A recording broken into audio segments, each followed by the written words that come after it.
The request was granted. The troops were removed from Boston, but the incident was not closed. It had caused a situation destined to change the entire trend of civilization.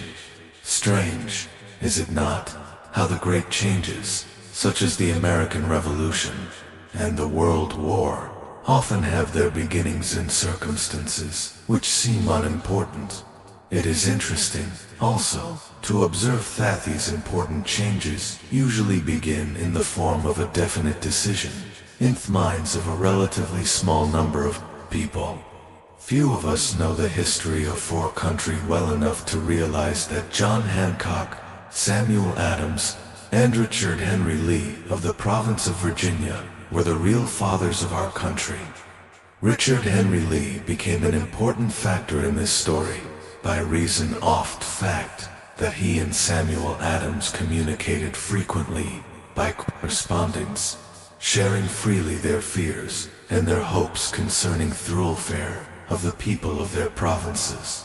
From this practice, Adams conceived the idea that a mutual exchange of letters between the 13 colonies might help to bring about the coordination of effort so badly needed in connection with the solution of their problems.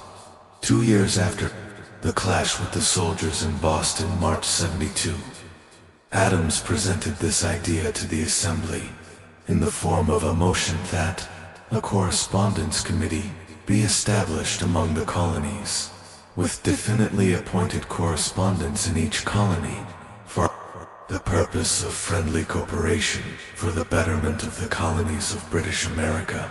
Mark well this incident.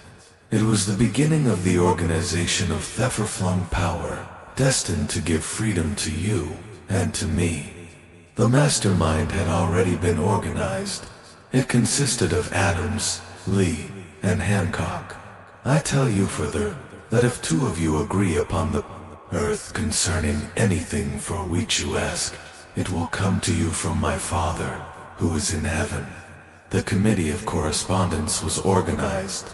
Observe that this move provided the way for increasing the power of the mastermind by adding to it men from all the colonies. Take notice that this procedure constituted the first to organize planning of the disgruntled colonists. In union there is strength. The citizens of the colonies had been waging disorganized warfare against the British soldiers through incidents similar to the Boston riot, but nothing of benefit had been accomplished. Their individual grievance had not been consolidated under one mastermind. No group of individuals had put their hearts, minds, souls, and bodies together in a definite decision to settle their difficulty with the British once and for all, until Hancock and Lee got together. Meanwhile, the British were not idle. They, too, were doing some Pelonian masterminding on their own account, with the advantage of having back of them money and organized soldiery. The Crown appointed Gage to supplant Hutchinson as the governor of Massachusetts. One of the new governor's first acts was to send a messenger to call on Samuel Adams, for the purpose of endeavoring to stop his opposition. By fear, we can best understand the spirit of what happened by quoting the conversation between Clay, Fenton, the messenger sent by Gage, and Adams' call. Fenton: I have been authorized by Governor Gage to assure you, Mr. Adams, that the governor has been empowered to confer upon you such benefits as would be satisfactory. Endeavor to win Adams by promise of bribes, upon the condition that you engage to cease in your opposition to the measures of the government. It is the governor's advice to you, sir, not to incur the further displeasure of His Majesty. Your conduct has been such as makes you liable to penalties of an MT of Henry VIII, by which persons can be sent to England for trial for treason, or mis of treason, at the discretion of a governor of a province. But, by changing your political course, you will not only wrest great personal advantages, but you will make your peace with the king. Samuel Adams had the choice of two decisions. He could cease his opposition and receive personal bribes, or he could continue and run the risk of being hanged. Clearly, the time had come when Adams was forced to reach instantly a decision which could have cost his life. The majority of men would have found it difficult to reach such a decision. The majority would have sent back an evasive reply, but not Adams. He insisted upon Cal Fenton's word of honor that the colonel would deliver to the governor the answer exactly as Adams would give it to him. Adams answered, "Then you may tell Governor Gage that I trust I have long since made my peace with the King of Kings. No personal consideration shall induce me to abandon the righteous cause of my country. And tell Governor Gage it is the advice of Samuel Adams to him, no longer to insult the feelings of an exasperated people.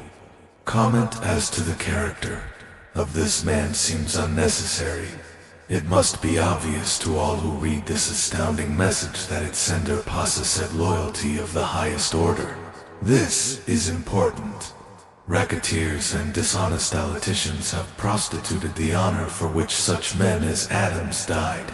When Governor Gage received Adams' caustic reply, he flew into a rage and issued a proclamation which read, "I do, hereby, in His Majesty's name, offer and promise His most gracious pardon to all persons who shall forthwith lay down their arms and return to the duties of peaceable subjects, accepting only from the benefit of such pardon Samuel Adams and John Hancock, whose offenses are of too flagitious a nature to admit of any other consideration but that of condign punishment."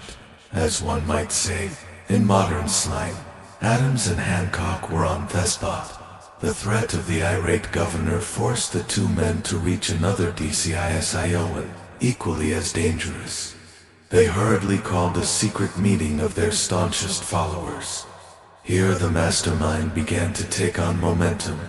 After a meeting had been called to order, Adams locked the door, placed the key in his pocket, and informed all present that it was imperative that a Congress of the colonists be organized, and that no man should leave the room until the decision for such a Congress had been reached. Great excitement followed. Some weighed the possible consequences of sack radicalism, old man fear. Some expressed grave doubt as to the wisdom of so definite a decision in defiance of the crown. Locked in that room were two men immune to fear, blind to the possibility of failure. Hancock and Adams thought through the influence of their minds. The others were induced to agree that, through the Correspondence Committee, arrangements should be made for a meeting of the First Continental Congress, to be held in Philadelphia, September 5, 1774. Remember this date. It is more important than July 4, 1776. If there had been no decision to hold a Continental Congress, there could have been no signing of the Declaration of Independence before the first meeting of the new Congress. Another leader of the country was deep in the throes of publishing a summary view of the rights of British America. He was Thomas Jefferson of the province of Virginia, whose relationship to Lord Dunmore, representative of the Crown in Ridgewigen, was as strained as that of Hancock and Adams with their governor. Shortly after his famous Summary of Rights was published, Jefferson was informed that he was subject to prosecution for high treason against His Majesty's government. Inspired by the threat, one of Jefferson's colleagues, Patrick Henry, boldly spoke his mind, concluding his remarks with a sentence, "which shall remain forever a classic. If this be treason, then make the most of it."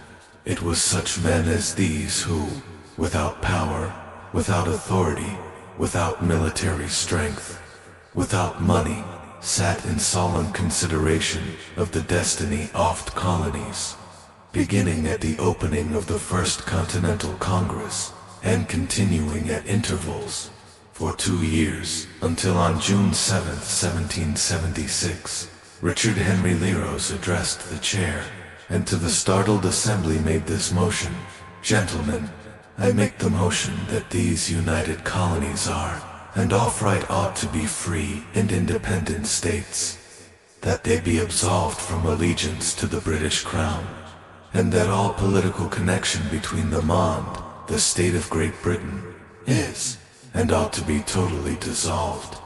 Lee's astounding motion was discussed fervently, and at such length that began to lose patience.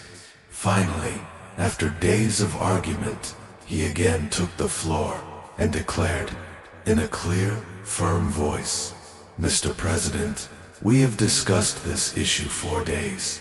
It is the only course for us to follow. Why, then, sir, do we longer delay?